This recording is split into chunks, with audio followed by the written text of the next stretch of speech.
The broadcast is live. Hello, welcome to our 2020 election virtual candidate forums. If you're on social media, please hit the share button and help all your friends see today's discussion. I am William Hatfield. I'm the editor of the Tallahassee Democrat. I will be today's moderator. I'd also like to introduce Christine Coble from the League of Women Voters of Tallahassee, our partner in these forums. Hello, Christine. Hello, William. Before we get started, because it is 2020 and anything that can go wrong will go wrong, we ask that you bear with us through any technical difficulties we may have. We are here today with the candidates for Leon County Commission at Large, Carolyn Cummings and Kelly Otte. So here is how things are going to work. I think many of you are familiar with the format by this point. We will rotate which candidate gets to answer questions first. We're going to ask you to keep your answers to about 90 seconds. Some questions will have a shorter time frame to keep things moving. I will keep time. I have a bell, which I will ding when your time is up. Sounds like this. You don't have to come to a dead stop, but please finish your sentence quickly and we're going to move along. In the middle of the forum, we will have a lightning round where we ask that you keep your questions, we keep your answers to just about a sentence. You can certainly throw an and a because, but none of us want to get penalized for the run-on sentences. If you have questions for the candidates, type them in the comments. We'll get to as many of them as we can. Please only ask questions we can ask both candidates. If no one has any questions before we start, we are going to jump right into the first question. We ready? Yep. All right, let's jump right in. Last weekend, Tallahassee made headlines nationwide for its response to a protest involving about 100 people. Police, many in riot gear, outnumbered protesters, and 14 people were arrested in a chaotic scene caught on video and photos. Reaction has been coming in from around the nation. Some see it as an appropriate application of law and order. Others say it was an unnecessary, massive show of force, unlike anything Tallahassee has seen in the past. Do you think the response, which was also authorized by the Leon County Sheriff, was appropriate? And is there anything you'd have liked to see differently? We're going to start with you, Ms. Cummings. And I'd like to thank the League of Women Voters as well as the Tallahassee Democrat for allowing us this forum to speak to the constituents today. The Black Lives Matter movement has galvanized the entire country, and it has awakened us to recognize that Black lives do matter, and there are issues that we need to address to bring social justice to people of color. What happened last weekend, I believe, and I support the peaceful protest, and for the most part, Black Lives Matter movement has been peaceful. The sheriff is the chief law enforcement officer for Leon County. We depend on him to enforce the law. At this point, and I'm not sure if I will ever know all of the intelligence, the information that he had when he equipped his officers to appear in riot gear. I think hindsight is 2020. I think it's unfortunate that the peaceful protest resulted in 15 people being arrested, and it's my hope that hopefully the charges will be dropped or reduced, or if not, those individuals can be placed in diversion programs so that their record can be sealed and it can be expunged. I believe that the sheriff is concerned about health, safety, and welfare of all citizens. And I'm not in a position to criticize what happened. I believe that it was unfortunate, but it could have resulted in more serious injuries to individuals. All right. Thank you very much. Ms. Otte, same question. And can I clarify, it's 90 seconds? 90 seconds, correct. So I really appreciate the opportunity to be here, and thank you for the question. I really struggled with this because it broke my heart to see those images, both on the videos that I saw on Facebook and then what I heard and read nationally. It just broke my heart because it doesn't sync with what Tallahassee is. I listened to the city commission meeting last night and was able to hear the law enforcement reasoning behind their response. And I understand why they were as prepared as they were. So I really have no problem with that. I saw the Trump rally coming and thought that it was going to be hugely problematic if the two groups met. So I understood that. What I do not understand is why, when they realized that there was such a small group of people, they didn't go ahead and sort of stand down. I don't think the people in the riot gear, the officers in the riot gear, needed to come out. I understand what their job was, which was really to create a line of defense and try to get people back up on the sidewalk. But I thought it was too much of a response.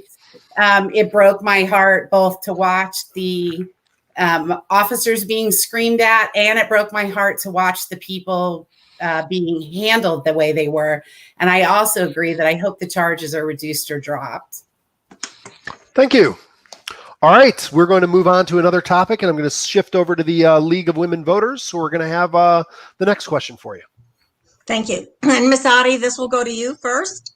Sure. The city and Leon County recently approved changes to the comprehensive plan that clears the way to develop an additional 2,800 acres of the Woolani plantation, but has changed course and signaled the need for an additional workshop.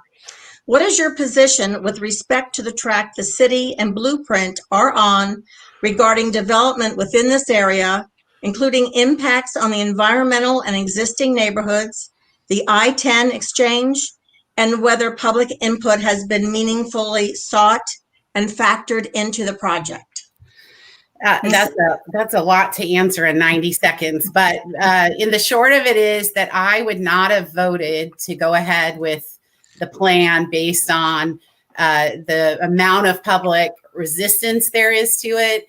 I think that we're hearing loud and clear that the citizens have some great ideas on how we could work hand in hand with future development, and I think we need to listen to them. I participated in the charrettes. I really enjoyed it. I got to see some incredible people like Dr. Hall interacting directly with the people in the planning program, and that was just fascinating to me. I am keeping my fingers crossed that the information that came out of those charrettes is incorporated into the staff's recommendation to the city and the county, well, the city commission. I'm not opposed to development. I am very concerned about the fact that we're only expanding up to the north. But I also recognize that in some ways it is the way it is because that's where the land is owned and the owner is willing to develop it. So I understand that some of this is really just the way it has evolved. I think we have to be incredibly clear that our natural resources are going to be protected and that the citizens are working with development and with local government to make absolutely sure that that happens. So, I mean, in a nutshell, I don't think the transparency has been good enough. I think there's way too many questions still from citizens. Thank you. Ms. Cummings. Yes, ma'am. I believe that Leon County, the city of Tallahassee, is in a good position now to be in control of what happens to Woolani. It's my understanding that the vote actually brought that acreage into the urban services area, where generally the city is responsible for the infrastructure. Because of the comprehensive plan, I believe we're in a great position to make sure that whatever growth goes forth in that area is controlled. We can make sure that the environment is being protected, is concerned about protecting the natural resources, the wetlands. We're concerned about water runoff, stormwater runoff. We're concerned about just protecting the natural environment as a whole. Because once it's gone, it's gone. It's hard to replace it for years and years. So I believe with the comprehensive plan, we really need input from citizens, and I understand the next phase, we will have citizen input. I understand that the first phase, there was citizen input to a certain extent, but because of COVID-19, it wasn't as expansive as it could have been or probably should have been. So I think we're at a pivotal point right now where we would welcome the citizen input, and we can look at the interests of the property owner and balance the interests of the property owner, the concerns of the citizens, with the overall concern about growth, controlling growth, development, making sure the infrastructure is in place. All right, thank you. Christine, why don't you go ahead and ask question number 4, since it's on, a little bit of the same topic, and then I'll come back to 3. Okay, sure. Should the public be allowed to participate in online meetings in real time? What is preventing it from happening now? And will you commit to making this happen if you are elected? Ms. Cummings. Yes, I believe citizens should be allowed to participate in forums in real time. I think we're experiencing the new norm now that none of us have seen before, and we have to allow citizens input. I believe Leon County commissioners are elected to serve the people. What better way to serve the people than to know the interests of the people, know the desires of the people? If I'm elected as Leon County Commission, I will clearly advocate for real-time participation by citizens. One of the things that I have chronicled throughout my campaign, and I have pledged to do, is set aside time every week to listen to citizens. I will have my assistant schedule time for citizens to talk to me. If we're still going through the pandemic, then it will be virtually or telephonically. But I do value citizen input, and I would certainly advocate for real-time participation from citizens. Thank you. Ms. Otte. I actually don't understand why we're not taking real-time participation. The city commission has figured out how to do it. Is it ideal? No, it would be much better if we could be in person. You have the same kind of clunkiness that you have in any kind of Zoom participation, but it was great last night to listen to citizens having their 3 minutes and being able to have that direct interaction. And if you watch the city commission meetings, what you see are people, they're actually asking questions, and then in real time, the commissioners or the guests were responding to them. So that's what you miss when everything is done in email. There's really no opportunity for the give and take. After I'm elected Leon County Commissioner, I will absolutely remember every single day who I work for. And I work for the citizens of the county, which mean that it is my obligation to fight for them, to have the access they need, the transparency they need in order to feel confident in our government. So 1,000%, yes, it should be real time. And 1,000%, I will advocate for transparency in every possible way. Thank you. Thank you. All right, we're staying with you on the next question, Ms. Otte. Very macro question. If you are elected, what is the single most important thing you want to accomplish during your term in office? And I want to emphasize that single. I know you all have many, many plans, but I'm really interested in that number one must do. You got 1 minute. Ms. Otte, fire away. I think the number one thing that I am most interested in is tackling the crime problem, which is hand in hand to me with poverty. So I think it is extraordinary that we live in a county that half of our tax dollars, half of our budget is going to arrest and incarcerate people. And I really want us to think about that as citizens, about if that is really what Leon County stands for. We have to figure out how to prevent crime on the front end, because it doesn't work trying to incarcerate everyone. There are communities here, right here, 10 minutes from where I'm sitting, where more than 50% of the children are living where they have an incarcerated brother or father. And we can't be that kind of a county, because that decimates the community. So we have got to figure out a way to put more funding into prevention and be able to sort of move the things that are not law enforcement related into the hands of the nonprofit sector, which it really is their job to do prevention work, and they do it extraordinarily well. Thank you. Thank you. Ms. Cummings, same question. Yes, sir. Thank you. I believe my number one priority, if I am elected to the Leon County Commission, has to be jumpstarting our local economy. We have all suffered adversely from the pandemic. We know the pandemic doesn't care where you live, whether it's the Bond community, whether it's Benton Hill, whether it's Woodville, whether it's Waverly Hill, whether it's the Northeast side. The pandemic has affected all of us. People want to work, can't find jobs. Businesses have closed. They want to reopen, but don't have the capacity or the economics to do it right now. So we need to be, first and foremost, trying to stimulate the local economy. We need to encourage growth. We need to encourage business and industry to come to Leon County, relocate to Leon County, and we need to be serious and concerned about bringing jobs that will provide a livable wage for our citizens.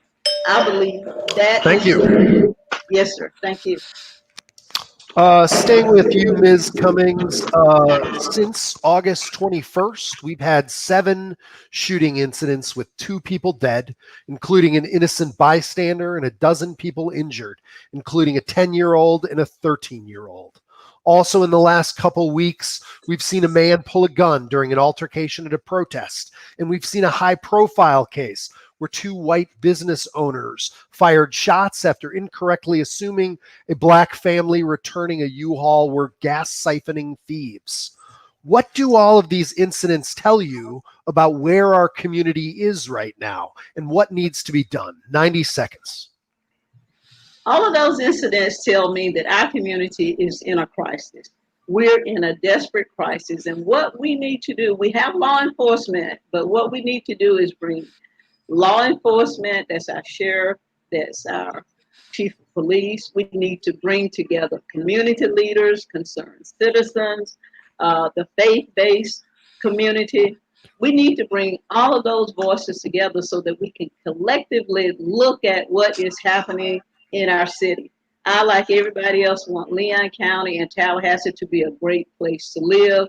It was a great place where I raised my son, and I always considered it to be a safe place. We've always depended on law enforcement to protect us. So we have got to tackle this problem. We cannot turn our heads or raise our heads against the problem. We have got to get ahead of all the crime that seems to be increasing.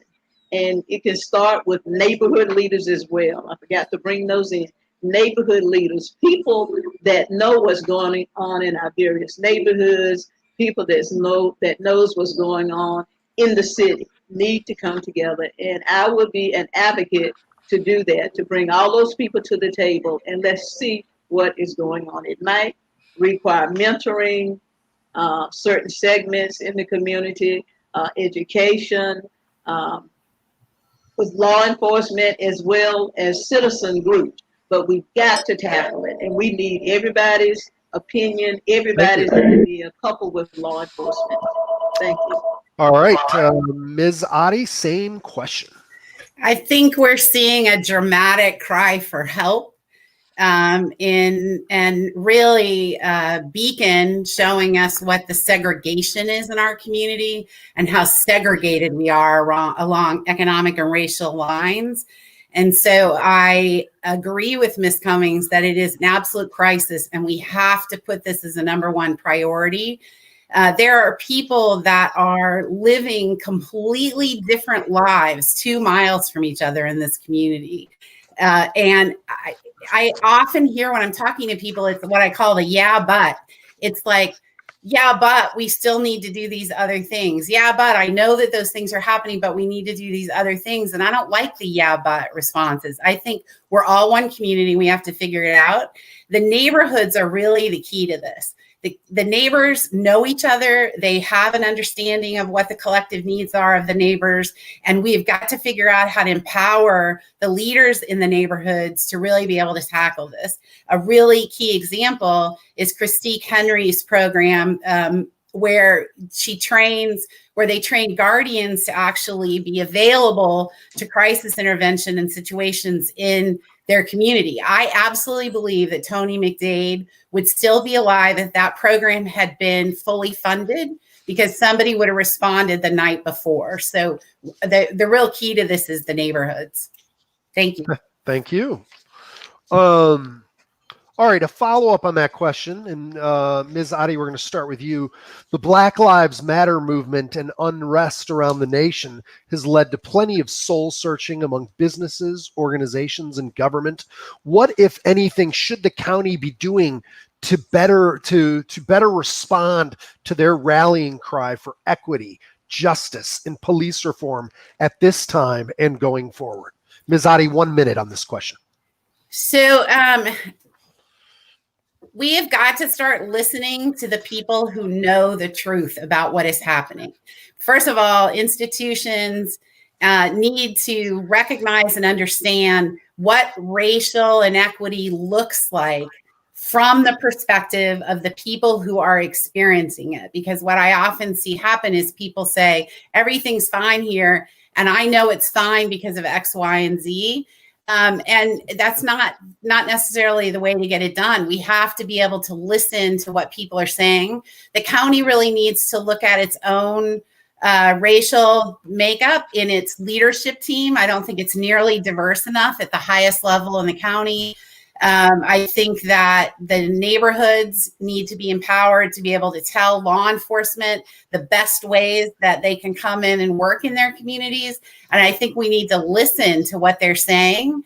I also think that when you're not the one that's being discriminated against as a white person, I think we have an obligation in a micro level to be really involved and engaged in that practice of trying to figure out what is going on and what is our own level of awareness. And I think we have to hold each other accountable when things are happening that are racially discriminatory. Whether people know that it is or not, it's our obligation to stand up and speak out. So thank you. Thank you.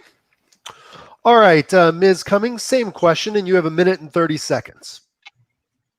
Yes, sir. I think the Black Lives Matter movement has been a trending issue, but it has been an eye-opening issue for a lot of the disparities that we as people of color know have been happening for years. But I think because of the body cams on the police officers, because of cell phone videos, I think the greater community has seen the reality and understands now what is meant by Black lives do matter. We saw the life of George Floyd taken away senselessly, and I believe our local elected officials and officials all over this country now are in tune and want to take action to rectify a lot of the injustices. I believe on the local level, we need to become educated. There are individuals that are educated, they have knowledge about systemic racism, about biasness, and I believe we need to invest in those individuals to come in and speak to our institutions, speak to law enforcement, speak to the powers that be, and help us recognize what those systemic biases are. We are talking, we're at a great place where we are having dialogue, and I think that's a great first step. I think the county and the city have taken steps. We have organized a citizens review board as far as the police is concerned. I think that's a great step because it indicates that our elected officials recognize that there are problems. So they need to be addressed, but we've talked, now we need to take action. We need to address policies, and I know some of the policies. Thank you. I'm sorry. I was actually muted. I think I rang the bell and no one heard. I'm so sorry. I'm sorry, but I think that we're at a point now where we can take proactive action. Thank you. Thank you. All right. I've got one really quick question I wanted to ask you both. 30 seconds. Can you tell me one action you would take? This is from Facebook, by the way. Tell me one action you would take to ensure we are transitioning to clean energy in Leon County. Ms. Cummings, 30 seconds. Well, one action I think we could take from an elected standpoint, from local official standpoint, is to adopt measures. We need to be educated. We need to educate the public on clean energy, and to the extent that city government and county government can adopt policies and procedures that would promote clean energy. I think we could certainly do it with the buildings, with the property, in Thank you. every aspect that's owned by those institutions. All right. Ms. Otte, same question. One of the things I really want to do is expand the PACE program, which helps support increasing weatherization in houses around the county. I think that's really important. The other thing that I want to do is redirect some of the funding from Blueprint to do a better job on reusing and recycling with the community. And they started an initiative here on community composting, and I think we need to pick that back up because that was really exciting to some restaurant owners, and we're losing the opportunity to reuse things that we could without dumping them, without being able to reuse them. Thank you. All right, we're now going to turn it over to the League of Women Voters for the next question. Thank you. Leon County is home to the highest poverty zip code in the state. What would you do as a county commissioner to alleviate poverty within the county, including within the 32304 zip code? I believe we're starting with Ms. Cummings. Nope, Ms. Otte. Ms. Otte. So this is a huge area for me because I've been working with people who live in extraordinary poverty in this county for 25 years. What we're going to have to do is we need economic growth and development in order to actually resolve the issues of poverty. We absolutely have to be growing as a community. We need for people to be able to create jobs. We need to be able to bring in new people to create jobs. We need all those things. It's very, very important. The jobs have to be livable wages because as long as we're underpaying people, we are going to continue to have people on the poverty rolls because minimum wage is a poverty issue. It's not poverty in the sense that the federal government says it is, but we all know that people can't live on it. So we're going to have to figure out how to get livable wages here. The other thing is that we're going to have to figure out how to look at affordable housing in new and creative and innovative ways.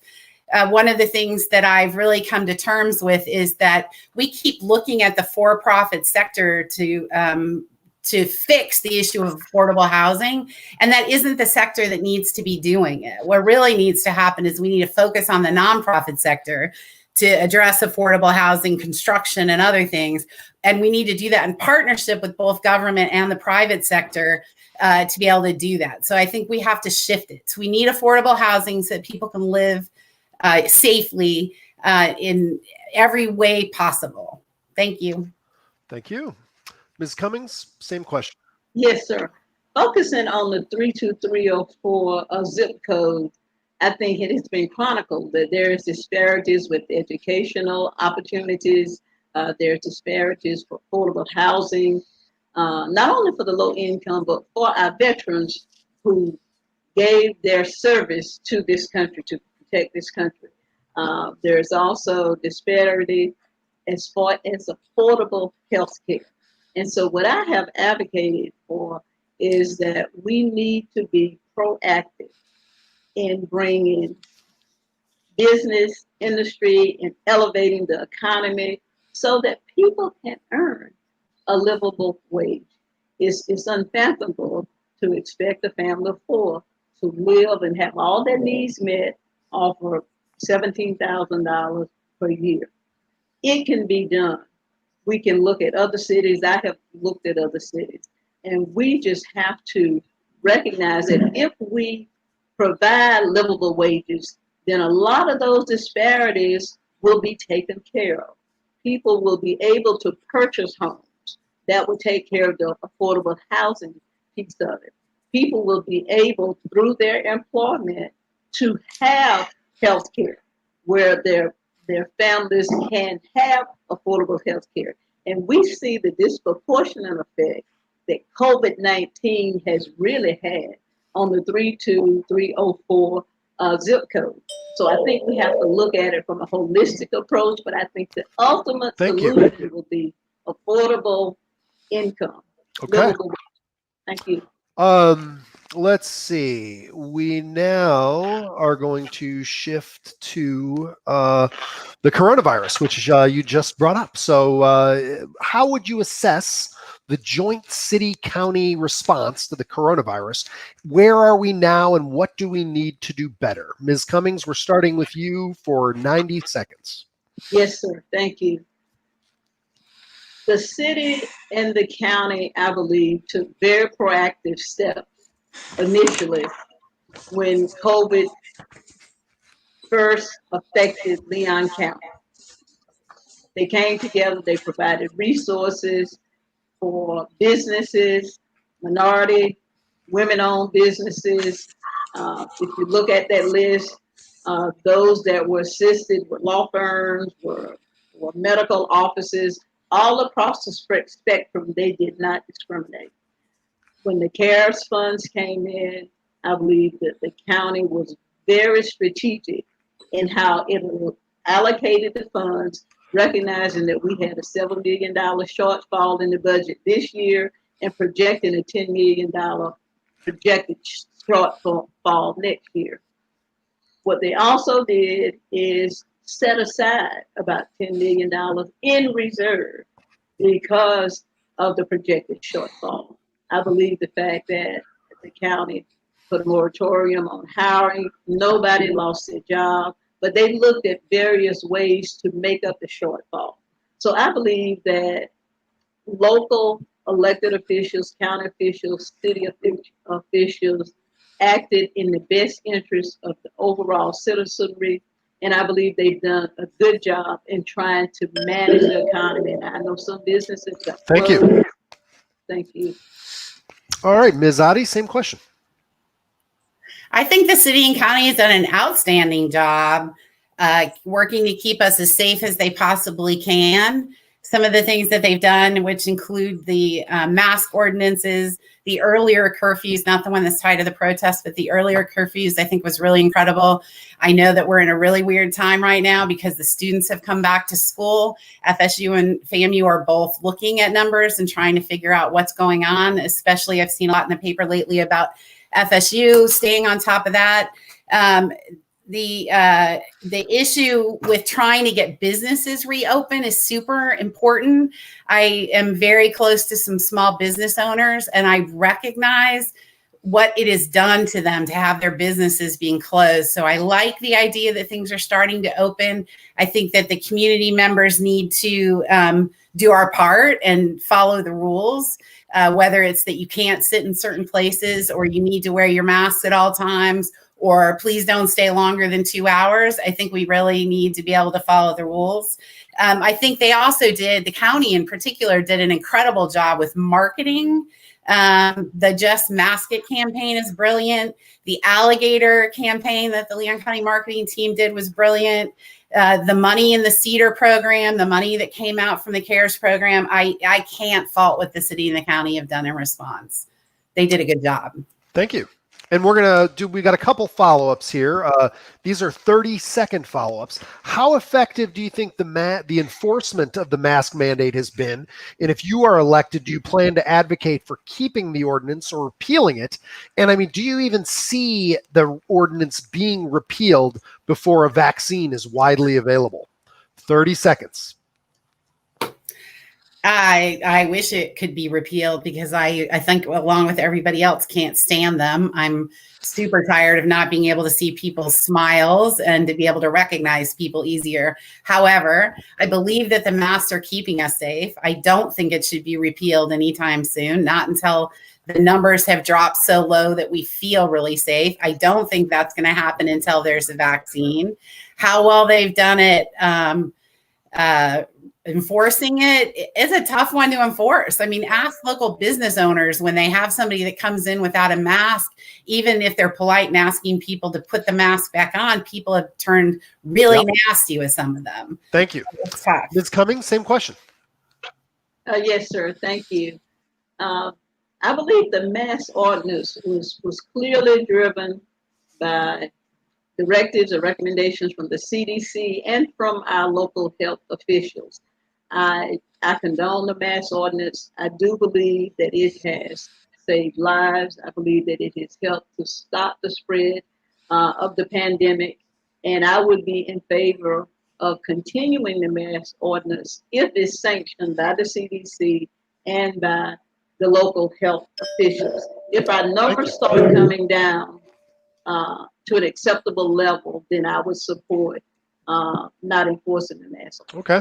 Staying one more time with this topic, large gatherings continue to be a problem. Is the county doing enough to enforce guidelines on that front, or is voluntary compliance the best way? Ms. Cummings, 30 seconds. Thank you. Social gatherings have proven to be an issue, proven to be a problem. I believe the county law enforcement has done what they can by warning people. I believe the CDC, local health officials have done what they can by advising the public to try to avoid large social gatherings. You know, if it's family, that's one thing. And even we've had outbreaks with families as well. But I think when you talk about social gatherings, we've largely tried to allow people to try to control themselves. Yep, thank you. Ms. Otte, same question.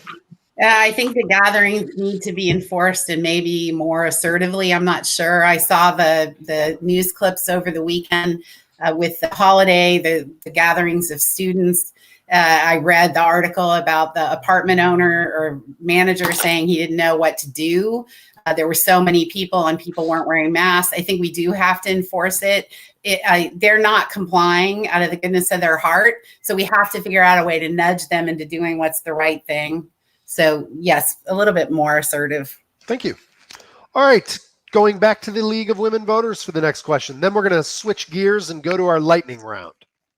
Do you believe that within Leon County, there is disparity in various sectors, such as quality education, employment, and housing? If so, in what sectors and how would you address it? Ms. Otte, we're starting with you. Yes. I mean, I've spent 25 years working with one foot in the community where people have less than the rest of us, and another foot in the community that seems to have more than what they need or enough. And so there are disparities in every single thing. It's like a Title I school.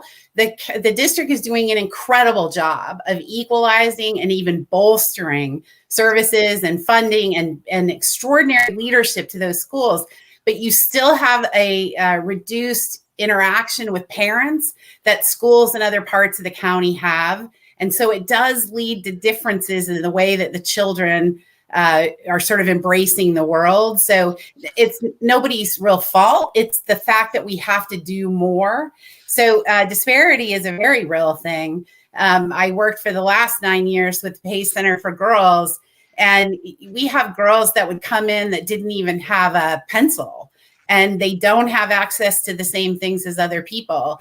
And they often are facing barriers that a lot of that my children didn't face when they were attending the Leon County schools. So we really do. There's a huge disparity in the way that law enforcement applies policies. There's an overrepresentation of African Americans in the jail. There's a lot of different things that we need to do. We need to do much better. Thank you. Ms. Cummings, same question. Yes, sir. Part of my platform has been to address the disparities. If I'm elected as Leon County Commissioner, to at least bring attention, bring focus, bring to the disparities. And it's not just because I believe that there are disparities in access to affordable education, or disparities with housing, or disparities with affordable health care.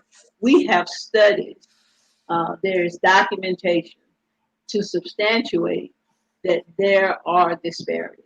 As a Leon County, if I'm elected as Leon County Commission, I want to address those disparities, and it's nothing that's phantom. We have the number to show that. Now, I agree that on the South Side, there has been an enormous amount of millions of dollars that have gone into trying to upgrade, that has upgraded very well Rickards High School as well as Fairview Middle School in an effort to equalize educational opportunities. And I think we need to do more of that in other sectors as well. Affordable housing, there's inequities as far as employment. We need to elevate our citizens so that they can earn livable wages. We need to educate and engage in education where we have educated individuals to come in and speak to all of our institutions. Thank you. Yes. All right, we are now switching over to the lightning round, and that means we are looking for one sentence answers. This is always tough, but I know you guys can do it. All right, we're going to start with a question from Facebook. Tell us one major infrastructure project you would be fighting for. Ms. Cummings, you start us out. One sentence. One major Infrastructure project. One major infrastructure project that I would be fighting for is continuance of widening of Bannerman Road in the Northeast. Is really a lot of congestion with that traffic. Thank you. Yes, sir. Ms. Otte, same question. One major infrastructure project you'd be fighting for. Sidewalks and lighting in every neighborhood. All right. What letter grade would you give the governor on the coronavirus response? Ms. Otte, one sentence. I don't like grades. I think he opened Florida up too soon. All right. Ms. Cummings. A letter grade. Yep. For the governor on the coronavirus response. C. All right. Ms. Cummings, how many county commission meetings have you attended, and how many have you spoken at, on what topics? Since I've been in Leon County, and this is a one sentence thing, I've probably spoken at about 5 Leon County Commission meetings over the years. And what topic? I can't recall the topic. I think it was probably maybe related to funding or something like that, or add on for legal services, perhaps of North Florida. Ms. Otte, same question. How many county commission meetings have you attended, and how many have you spoken at, and on what topics? Yeah, it's hard. It's probably more, I think I said on the last one that it's more than 45 times that I've been to the county commission meetings. I feel very, very comfortable and confident there. Everything from the Commission on the Status of Women and Girls to domestic violence issues, the Children's Services Council, ADHD. I came in front of the county. I mean, just multiple topics. Thank you. All right, Ms. Otte, what is your most prized endorsement other than constituents, family, etc.? The Firefighters Association. I'm incredibly proud of that. I have, no, that's it. That's the one. Thank you. Thank you. Ms. Cummings, same question. Other than constituents or family. Family, okay. I was endorsed by Robin Colson today. Has endorsed my candidacy, and she was one of my competitors going into the primary. So I am proud to have her support of my endorsement. You. Ms. Cummings, are there any limits on who you will accept campaign contributions from? Yes, my limits would be within the law that sets the limits. I wouldn't take funding that was illegal. Thank you. Ms. Otte, same question. I wouldn't take money that was illegal, and I wouldn't take money from people who I believe earned it illegally. Okay. Ms. Otte, this may be a hypothetical or it may be real. Would you send your school-age children to brick and mortar or digital schooling, and why? My children are adults. I would have probably kept them home for the first semester until we could make sure it was safer. Thank you. Ms. Cummings? If I had any school-age children, I would probably keep them at home. I'm the primary caregiver of my 95-year-old mother, and I would be concerned about them bringing something back home to her. Thank you. Ms. Cummings, recently the commission has dialed back its meetings to once a month. Do you agree with that policy, and why, or why not?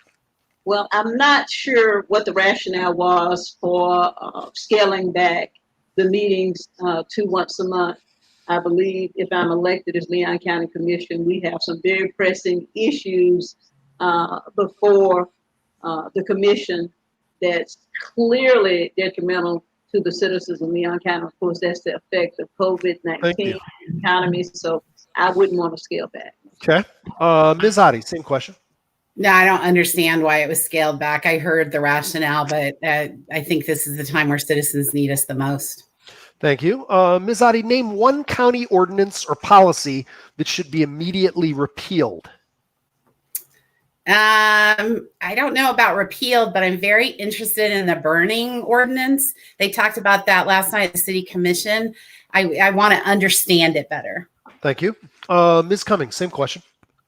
I don't really have any particular ordinance from the county that I feel needs to be repealed at this point. Okay. Can you name, Ms. Cummings, name one specific thing the county is not spending enough money on, and one thing the county is spending too much money on? Well, to be honest with you, I've looked at the budget. I'm not as knowledgeable on the budgetary process or where they allocate funds. So I'm really not in a position to criticize and say that they're not spending enough here or not enough there. I know there's been a lot of talk, and we are very concerned about the south side of Leon County, whether the south side has been neglected, whether the northeast side is being neglected as far as bike trails, and I would be willing to look at that. Okay, thank you.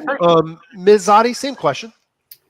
We spend more than 50% of the budget on arrest and incarceration and less than 3% on nonprofit programs that prevent crime. Thank you. Ms. Otte, do you support the decriminalization and or legalization of marijuana? 1,000%. Ms. Cummings, same question. Yes, I do. Another question from Facebook. Would you vote for the majority of your constituency with the majority, even if your constituency has a different opinion? Who is that? I believe we're on Ms. Cummings. Okay, would I vote for the majority of my constituency, even if their opinion is different from mine? Correct. Okay, it would depend on, I believe, citizen input. I would represent the citizens of Leon County on the county commission, and I'm not this type person that just go along to get along. I would vote in support of the constituency, and of course, in support of my conscience and what I felt was the right thing as well. Thank you. Ms. Otte? Yeah, I can't answer that wholesale. There are times when I think the ceremonial agreement is good and positive, like when you're hiring someone, and other times I think it's better to have the record reflect the true opinions of the commissioners. Thank you. One more lightning round question. What is the single biggest thing you have done in the community to make the county a better place to live? Ms. Otte? Opened the first comprehensive sexual assault nurse examiner program here in the county. Thank you. Ms. Cummings? Okay, the single biggest thing that I believe I've done in the county is I have given my time and thousands of dollars of my own personal money to support nonprofits in Leon County, including the Senior Citizen Center, the Tallahassee Urban League, the Bethel Ready for Work program, as well as Legal Services of North Florida. All right. All right. We are back to normal length questions now. In the last forum, you both said you support the Children's Services Council. No one, not even the critics, deny that there is a great need to help children in this community. We all know the importance of early childhood years. If it is such a priority, can it be funded with existing revenue between the city and county? In other words, must taxes be raised? Ms. Cummings, we'll start with you. 1 minute on this question. Yes, sir. I read the statute that allows for the implementation of the Children's Services Council. And of course, it has to be voted on by the taxpayers. It will be on the ballot November the 3rd. So I believe pursuant to the statutory language, it does provide for increase in taxes up to $500,000. So I don't believe there's any deviation pursuant to the statute. Thank you. Ms. Otte, same question. I've been here 25 years trying to do work in children's services and other areas. And what this is going to do is increase it in such a substantial way that it allows people, the organizations, to make a substantial change. It's literally like $100 for most people. I think it's like $100 for me. It's money well spent. It's a local tax that stays local. So the money really just comes right back into the community. I have been trying to get the Children's Services Council here since 2007. And I think the whole community is going to be proud of the results of what happens once we have it. Thank you. A follow-up on that, Ms. Otte. I mean, the Children's Services Council Committee is unlikely to provide a specific budget or list of organizations that will receive funding. Why should the average tax-paying citizen be confident that this council is the right way to solve the problem?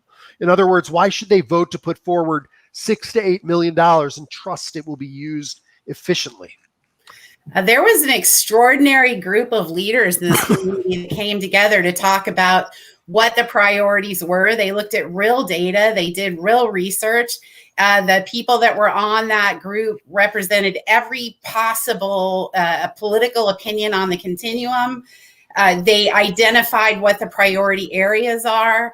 And I think that we can feel really confident that we have the ability in this community to continue that once it's passed. So I think the voters should feel very comfortable that we've done a lot of work up front to make sure that it's going to be a really fantastic use of the local dollars. Thank you. Ms. Cummings, same question. Yes, sir. If this initiative is approved by the voters, I believe the individuals on that council will be transparent. I believe where the funding is allocated, that will be provided to the public. The statute is very clear on the makeup of the council, which includes appointments by the governor. The superintendent has to sit on the council. One of the local judges has to sit on the council, as well as individuals from the county commission, I believe, and the city commission. So I believe those individuals will be transparent. If it passes, I believe there will be policies and procedures that will be set forth so that taxpayers, individuals will know exactly where the funding is going.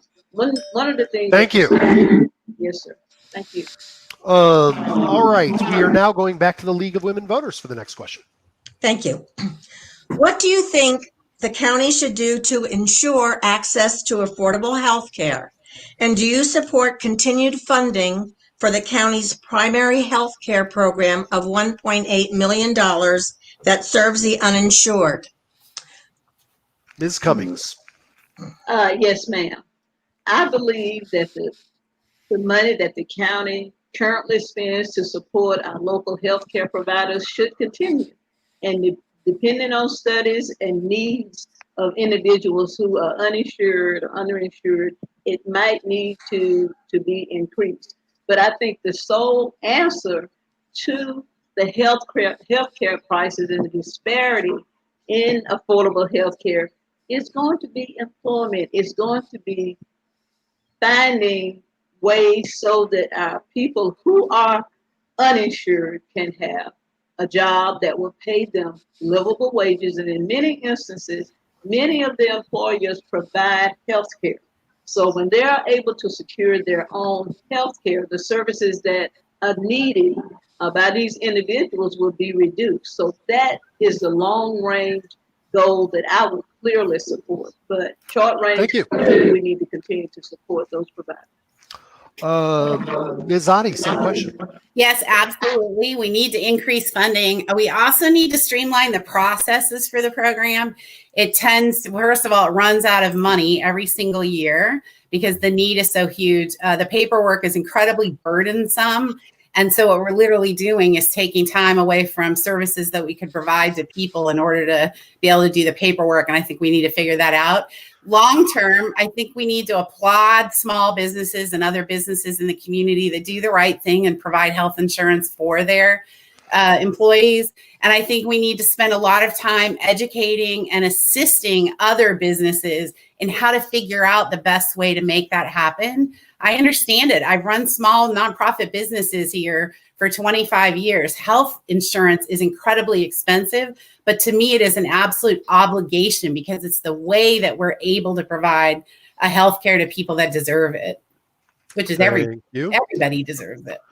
All right, we are in the home stretch. I think we're going to go a little bit into overtime, but just a little. We've got 2 more questions, a minute each, and then it's closing time, where you'll get a minute and 30 to talk directly to voters. My last question is, how should the county balance the need for economic growth with the needs of long-term residents who don't want the landscape and character of the community to change? We heard from one person on Facebook that was particularly interested in any thoughts you have about the west side along I-10, Capitol Circle Northwest. Ms. Otte, you get to start. 1 minute. You know, this is a really volatile issue. It's the number one thing that has come up over and over and over again besides the poverty and crime issue. I think it's incredibly important that we try to get it right. We have to grow in order to stay a vibrant economic community. There just isn't any other option. We have to grow. I've talked to a lot of realtors lately who are saying that the amount of product in the market is so low that they're worried that they're not going to be able, there's nothing for them to be able to sell in a few months. And we can't have that because it's part of the economic health of the community. However, I'm very empathetic with the people and really, really agree that we need to be particularly careful about the environment and the impact that we're having on our ecosystem, because that really is the bottom line character of our community. So we're going to have to figure out what the balance is. And that to me is the area that I will concentrate on when I'm a commissioner, is really trying to figure out where's the balance. How do we put people in the room that can have this conversation in a way that we can really create a smart plan? Thank you. Ms. Cummings, same question. Yes, sir. Thank you. I believe property owners clearly have rights. Those that live in the area are concerned, and they have a right to be concerned about maintaining the character of the community, maintaining the character of the area. But I believe that it can all coexist. We can have a balance between the interests of everybody. And one of the things that I would advocate is sitting down, bringing the parties together. I indicated yesterday on another forum that I had the opportunity of meeting with Jerry Miller, who is the president of the Buck Lake Alliance. And his alliance came together with the Fall Chase Development, the Lake Lafayette area, and they worked out some differences that they had that will address stormwater and that will maintain the ecosystem and that will protect the natural resources and the natural environment. So I think it's important that before we get to the governmental level, if there are issues with property owners, developers, if there are issues with those that are in the community, let's talk, let's dialogue, let's have meetings, let's have a give and take. Thank you.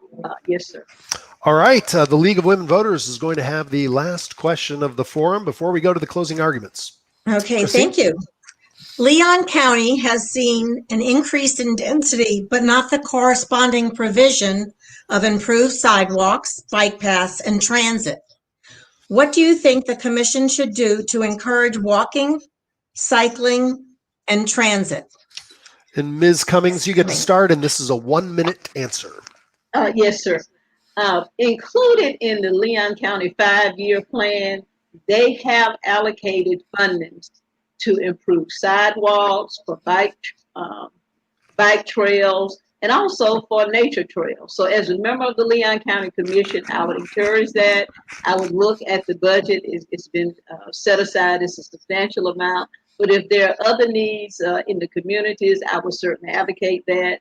I know that there's concerns on the northeast side with not having recreational area, with not having sidewalks, and I think that's being addressed with the Bannerman Road 4-lane extension. I think that there are other areas in the south side, in Midtown, that has some concerns. I think as a Leon County Commission, I will be willing to look at it and get citizen input, get commission input, and do some allocations so that we can have those features in all parts of the county so that we can encourage. Thank you. Yes, sir.